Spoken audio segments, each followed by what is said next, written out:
అంటే సంవత్సరంలో సూర్యుడు 12 రాసులలో ప్రవేశించి అందులో ప్రయాణం చేసి దాటి మరొక రాశికి వెడుతూ ఉంటాడు. ఏ రాశిలో ప్రవేశిస్తే ఆ రాశికి సంబంధించినటువంటి సంక్రమణం జరిగింది అని చెప్తాం. ధనుస్సు రాశిలో ప్రవేశించినప్పుడు ధనుస్ సంక్రమణం అంటాం. అక్కడ ఆయన ప్రయాణం చేసినంత కాలం ధనుర్మాసం. ధనుస్సు రాశి తర్వాత ఉండేటటువంటిది మకర రాశి. మకర రాశిలో ప్రవేశించేటటువంటి సందర్భాన్ని మకర సంక్రమణం అంటాం. ఆ మకర సంక్రమణం తరువాత 30 రోజులు ఉండేటటువంటిది మకర మాసం. అయితే మనకి ధనుర్మాసం అన్నది వాడుకలో ఉన్నంతగా మకర మాసం లాంటివి లేదు. అయితే తిరుమల తిరుపతి దేవస్థానం వారు బ్రహ్మోత్సవాలు మొదలైనవి జరిపించే సందర్భంలో కన్యామాసం అనే పదం వాడుతూ ఉంటారు, మనం వింటూ ఉంటాం.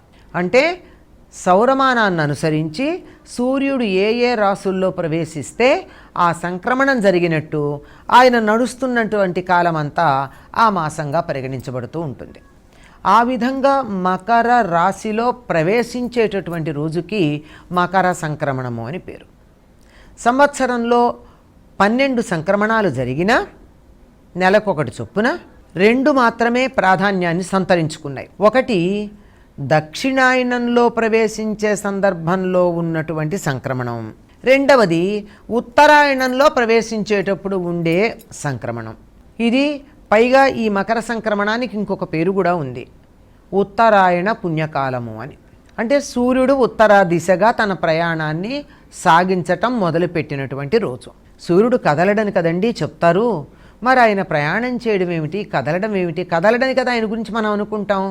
అంటే ఆయన కదలడు, ఆయన మనకు కనపడేటటువంటి దిశలో మార్పు ఉంటుంది. మనకి విషువులు అంటే రాత్రింబగళ్ళు సమానంగా ఉండే రోజుల్లో సరిగ్గా తూర్పు దిక్కుగా సూర్యుడు ఉదయిస్తాడు. అక్కడి నుంచి కొంతకాలం ఆ సూర్యోదయం అవుతున్నటువంటి స్థానం గమనించుకుంటూ ఉంటే కొద్దిగా కొద్దిగా కొద్దిగా కొద్దిగా ఇట్లా జరుగుతూ ఉంటుంది. ఆ తర్వాత ఇక్కడి నుంచి జరిగి మళ్ళీ ఇలా ఇలా ఇలా ఇలా వచ్చి ఇక్కడి నుంచి మళ్ళీ ఇటు జరుగుతూ ఉంటుంది. ఇక్కడి నుంచి మళ్ళీ ఇటు వచ్చి ఇట్లా వస్తుంది. అంటే ఇది దక్షిణం, ఇది ఉత్తరం. ఈ దక్షిణం వైపుకు సూర్యుడు కదులుతున్నట్టుగా మన కంటికి కనపడేటటువంటి కాలం అంతా దక్షిణాయనం. దక్షిణం నుండి ఇలా ఉత్తరం వైపుగా ఇలా కదులుతూ రావడం మొదలుపెట్టి ఈ దక్షిణపు కొసకి చేరుకునేదాకా ఉండేటటువంటిది ఉత్తరాయణం.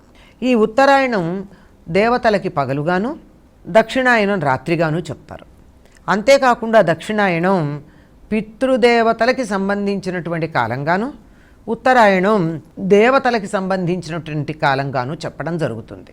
ఇప్పుడు మకర రాశిలో సూర్యుడు ప్రవేశించేటటువంటి సందర్భం ఉత్తరాయణ పుణ్యకాలం. అక్కడి నుంచి ఇలా దక్షిణానికి వచ్చినటువంటి సూర్యుడు ఇంకా తన గమనాన్ని ఇలా ఉత్తరం వైపుకు మార్చుకున్నట్టుగా ఉంటుంది. అంటే ఒక్క రోజులో గమనించంగానే ఒక వారం రోజుల పాటు మనం సూర్యోదయం జరిగేటటువంటి చోటు దగ్గర నిలబడి చూస్తే, ఇవాళ ఇక్కడ జరిగితే ఇప్పుడు ఉత్తరాయణం మొదలవుతోంది అనుకున్నాం కదా సంక్రాంతి నాడు, అక్కడ నిలబడి చూస్తే ఇక్కడ కనపడినటువంటి సూర్యుడు వారం రోజుల తర్వాత చూస్తే కాస్త ఈ పక్కన ఉదయిస్తున్నట్టుగా కనపడుతుంది. ఇట్లా ఇట్లా ఇట్లా ఇట్లా ఇట్లా వచ్చి జూలై నెలకు వచ్చేటప్పటికల్లా అక్కడ మళ్ళీ దక్షిణాయన పుణ్యకాలం మొదలయ్యేటప్పటికి ఈ కొసకి రావడం జరుగుతుంది. కావాలంటే గమనించవచ్చు. ఇటువంటి ఉత్తరాయణ పుణ్యకాలం లేక మకర సంక్రమణం అన్నదాన్ని సౌరమానాన్ని అనుసరించి ఉండే మాసాలుగా అందులో చెప్పుకుంటాం.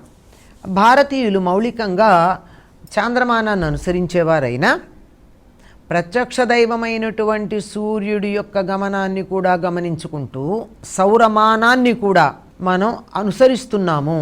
అంటే ఒకటి చేసి రెండోది వదిలేసినట్టయితే అది ధర్మంగా ఉండదు కదండి. రెండు పద్ధతులు చూడాలి. ఎందుకంటే ప్రత్యక్ష దైవంగా కనపడేటటువంటి సూర్యుడు ఉన్నాడు, చంద్రుడు రాత్రిపూట మాత్రమే కనపడేటటువంటి వాడు. వీళ్ళిద్దరి వల్లే కదా కాలగమనాన్ని మనం గుర్తిస్తూ ఉంటాం. అందువల్ల చాంద్రమానానికి ఎంత ప్రాధాన్యం ఉంటుందో ఇటు సౌరమానానికి కూడా అటువంటి ప్రాధాన్యమే మనం ఇవ్వడం జరుగుతూ ఉంది. అందువల్ల సౌరమానాన్ని అనుసరించి సూర్యుడు మకర రాశిలో ప్రవేశించేటటువంటి రోజుని మనం మకర సంక్రమణం లేక సంక్రాంతి లేక ఉత్తరాయణ పుణ్యకాలం అన్న పేరుతో చెప్పుకుంటూ ఉంటాం.